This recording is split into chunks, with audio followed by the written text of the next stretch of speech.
News at 6. They caught him while he was sleeping. There was no resistance.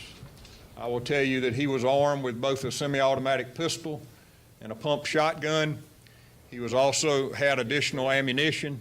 He had 4 cell phones, and he had $47,654 in cash on him at the time of his arrest. Well, they got him. Texas Rangers tracked down a 2-time South Carolina prison escapee in the Lone Star State. Good evening. I'm Alecia Barnes. And I'm Josh Berry. The Texas Department of Public Safety arrested Jimmy Causey in a Motel 6 early this morning. ABC Columbia's Gabrielle Franklin tells us how authorities were able to find Causey and how he managed to get away for the second time.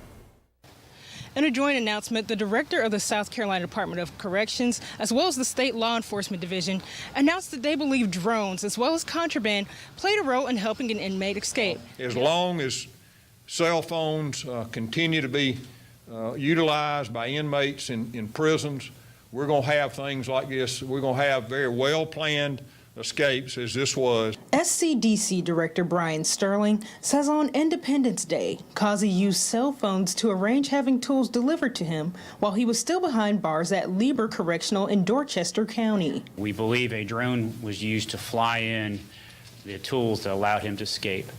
I know there's been some questions about how he escaped. So he used wire cutters to cut through fences. Sterling says the department was notified that Causey was gone the next day after he fooled officers into believing he was still there. He used a makeshift dummy to fake the staff out that he was still in his bed. SLED Chief Mark Keel says investigators are still working to determine how Causey was able to travel out west. But once he was there, SLED received a tip, leading them to Austin, Texas, where they found Causey with loaded firearms. They caught him while he was sleeping. There was no resistance. I will tell you that he was armed with both a semi-automatic pistol and a pump shotgun. He was also had additional ammunition. He had 4 cell phones, and he had $47,654 in cash on him at the time of his arrest. Causey is still awaiting extradition back to South Carolina, but Chief Keel says that they hope to have him processed as soon as possible. For now, at the Department of Corrections, Gabrielle Franklin, ABC Columbia News. All right, thank you so much, Gabby. Well, while there is a collective sigh of relief tonight, now that Causey has been captured, no one was more thankful than Columbia attorney Jack Swerling. And that's understandable because Swerling and his family were actually held at gunpoint by Causey in 2002. Swerling spoke with ABC Columbia's Angelo Rogers today to talk about that experience he says felt surreal. Defense attorney Jack Swerling was called immediately Wednesday afternoon when Jimmy Causey escaped a maximum security prison for the second time. It was very strange because that had happened once before, and it was sort of like, flashback.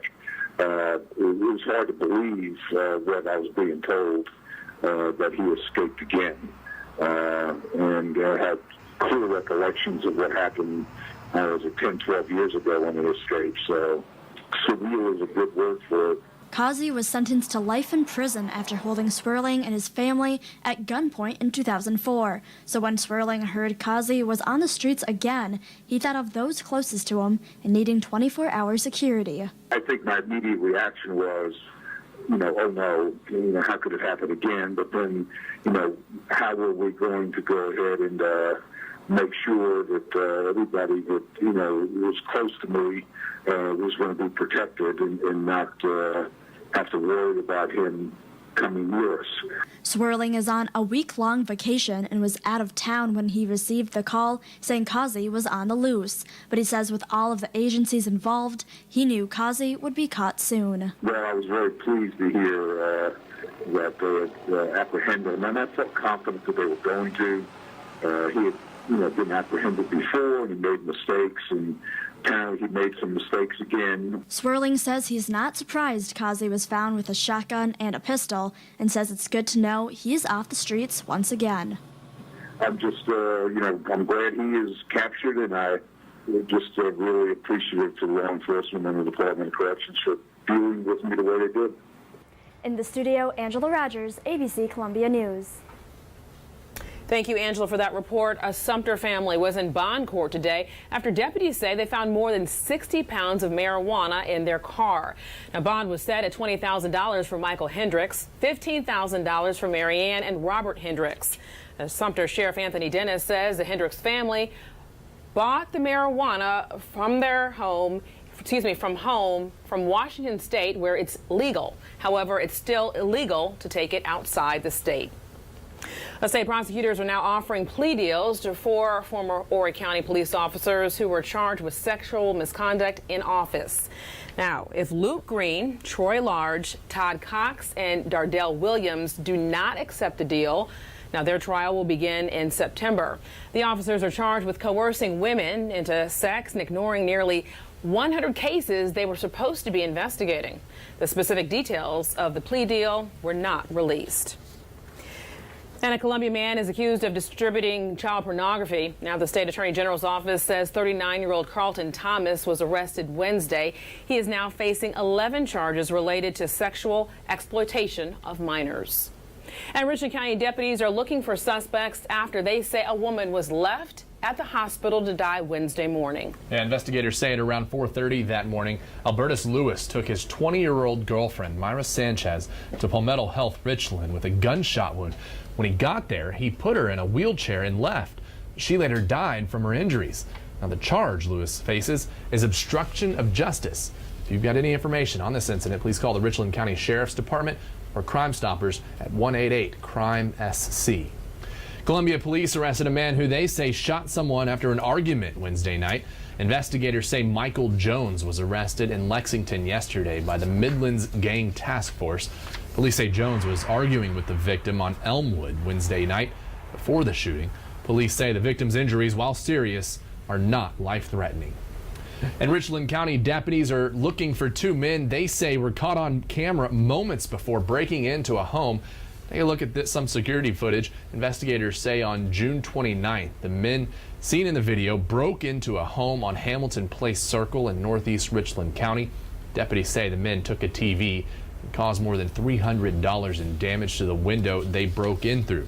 If you recognize these men, again, please call Crime Stoppers at 188-CRIME-SC. And in Lexington County, investigators are looking for whoever drove off with some heavy-duty equipment. Deputies say the truck seen in this surveillance image was used to steal a small tractor called a skid steer from behind Walmart on Bush River Road on June 4th. If you recognize this truck, call Lexington County Sheriff's Department. All right, very tragic news report now. 2 people were injured in a small plane crash that happened in the upstate this morning.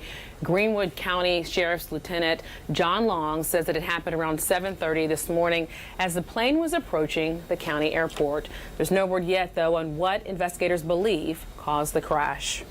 Now, storms threatened the area this afternoon, and it took the edge off of things a little bit, but what can we expect this evening? Chief Meteorologist John Farley joins us live right now in the Weather Center. He's been tracking the storms, but I understand now there's more of a calm out there tonight. Yeah, that's right, Alicia. What we have the edge, as Josh was saying, has been taken off of this. It's still warm, but it's not real hot outside.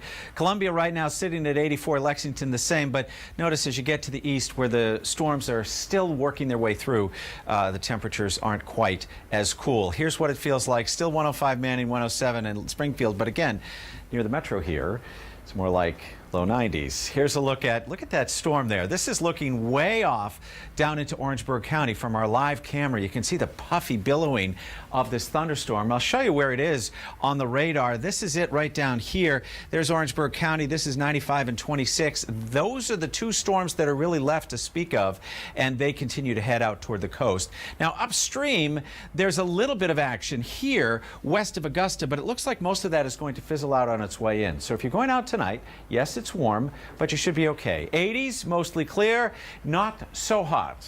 Again, courtesy of those storms that came on through. Here's a look at your tomorrow. Beautiful day to go by the pool, but watch out once again. We will see some scattered late day storms. Tomorrow's high similar to today, right around the mid-90s. Okay, the rest of the weekend forecast and a look at the beach forecast. That's coming up in just a bit. My neighbor's got a pool out there. I think I need to meet him first before I go swimming in it. You've spotted the pool and now you want to be friends. Right. I love it. Okay. Up next, which South Carolina college campus was named the nation's most beautiful? And an upstate man has a frightening encounter with a woodchuck. We want you to stay with us. You're watching ABC Columbia News at 6. We're live from Maine and Gervais. From Maine and Gervais, this is ABC Columbia News with Josh Berry, Alecia Barnes, weather with Chief Meteorologist John Farley, and sports with Mike Gillespie. Experience ABC Columbia News at 6.